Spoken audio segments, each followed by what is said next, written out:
So we are back in the workshop.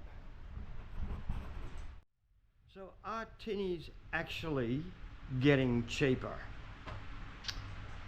The boat kind are, but the drinking ones, they're definitely not getting cheaper, are they? Yeah, but the price of these tinnies certainly hasn't gone down now, has it? For context, we're talking about 12, 14 to 16 foot tinnies, and probably more the 14 to 15 foot tinnies, because they really are, I think, the bulk of the market as far as I can tell when I look on Marketplace. This is not a statistical or empirical study. This is just an observation by an old guy. Give you $5 for that one, mate. You're dreaming.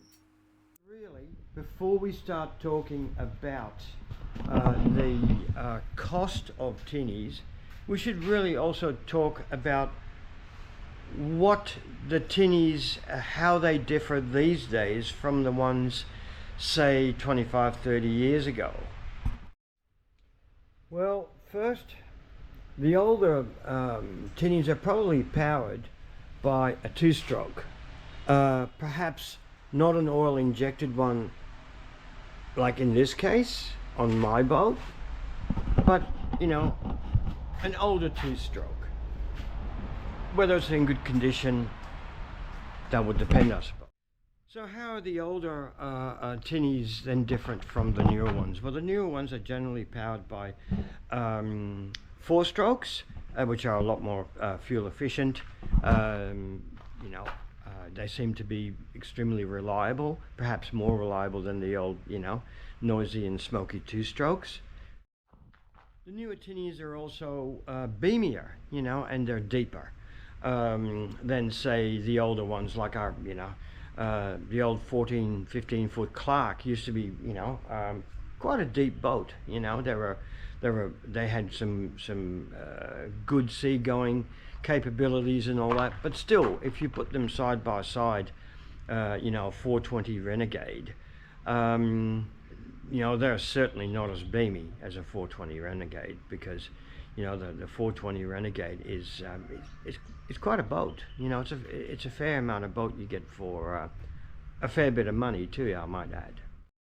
A lot of the new boats feature casting platforms, the front or the back, a lot more storage, and probably a little bit more friendly in terms of storing your rods as well, depending on how much money you spend, obviously.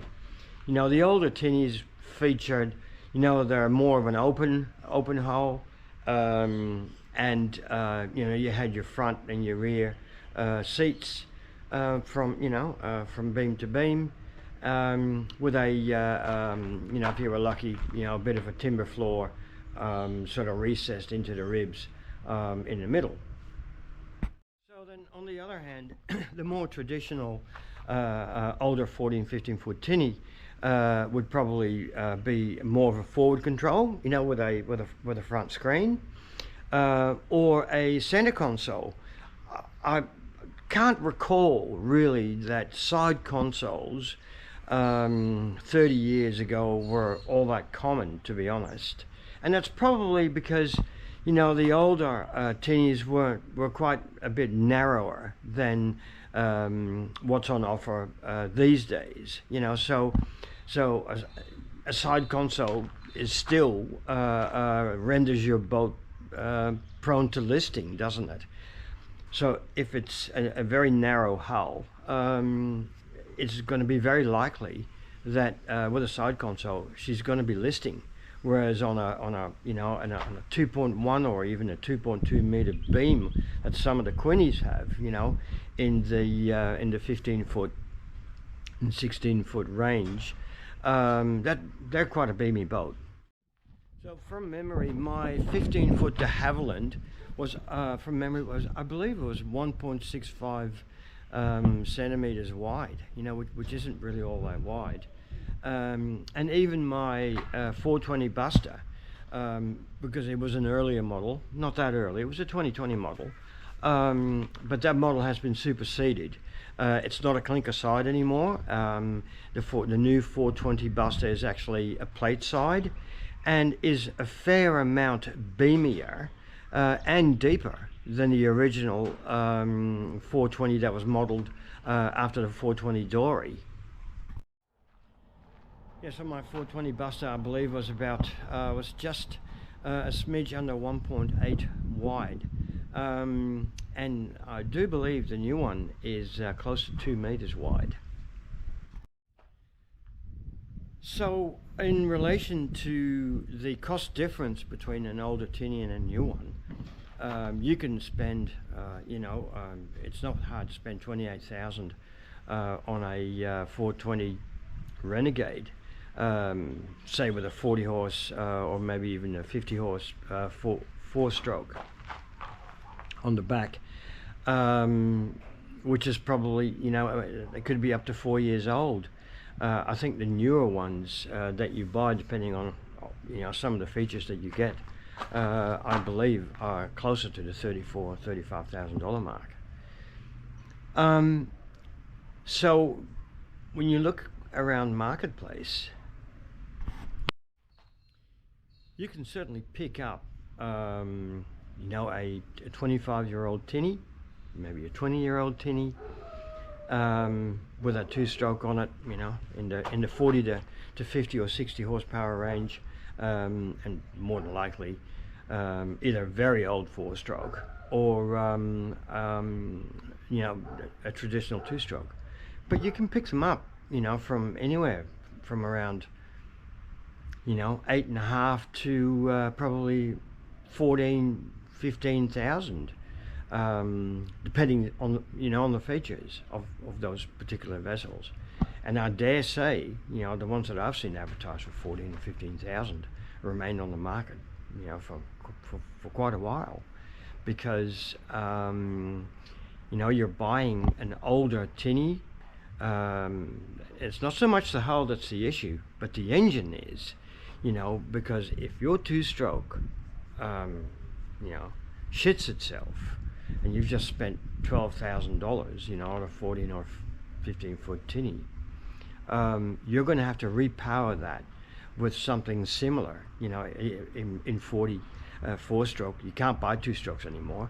You might be lucky and find something that's really good on marketplace in a two-stroke or even in a good four-stroke, but you're still going to be shelling out, anywhere from $4.5 to $7,000, and if you got to buy new, well, you're probably looking closer to well over $10,000. So that puts that bargain of a tinny that you might have got for $9,500, suddenly turns into a $17,000 tinny. Ooh. And then you got to sort of think, does that justify the cost of that particular tinny? Then of course there's the boat trailer. There's a lot of refurbished boat trailers out there, but they're repainted and all that sort of stuff. But what's the paint really hiding? And the cost of a new trailer, a replacement trailer, can be anywhere from for something for around $2,500 to to probably all the way up to $6,000 or $7,500, depending on whether you want an aluminium trailer or not. If you look long enough, there are some bargains out there. I believe I was lucky with my 420 Fish Seeker.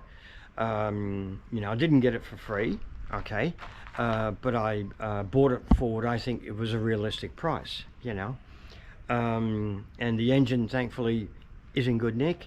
The trailer certainly was. It hasn't been painted. It's an older an old Redco Sportsman trailer, and even though it has a little bit of superficial rust here and there are no holes. There's certainly nothing that's affecting any of the structure on the trailer.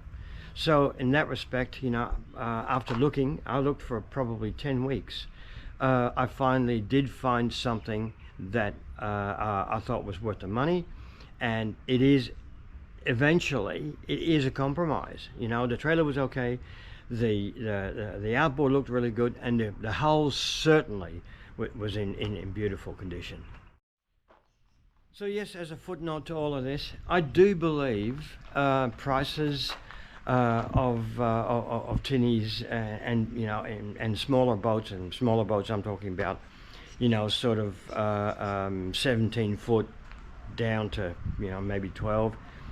I think generally they are coming down. As you know, cost of living pressures. People can't afford to have a boat lying around, if they're not really using them. And at the moment, it's not what we would call a seller's market. There's a lot of stock out there on the marketplace that I've looked at, and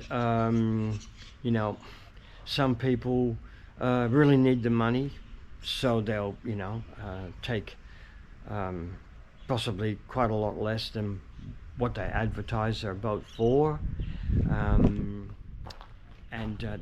suppose that's something that, in an economy as ours at the moment, that's something you can take advantage of, Same as what these real estate agents and some people and investors, when they sell up, take advantage of the shortage of housing and absolutely gouge, the population that needs to have a roof over their heads, It's a disgrace, really. But anyway, I'm not going to be talking about that.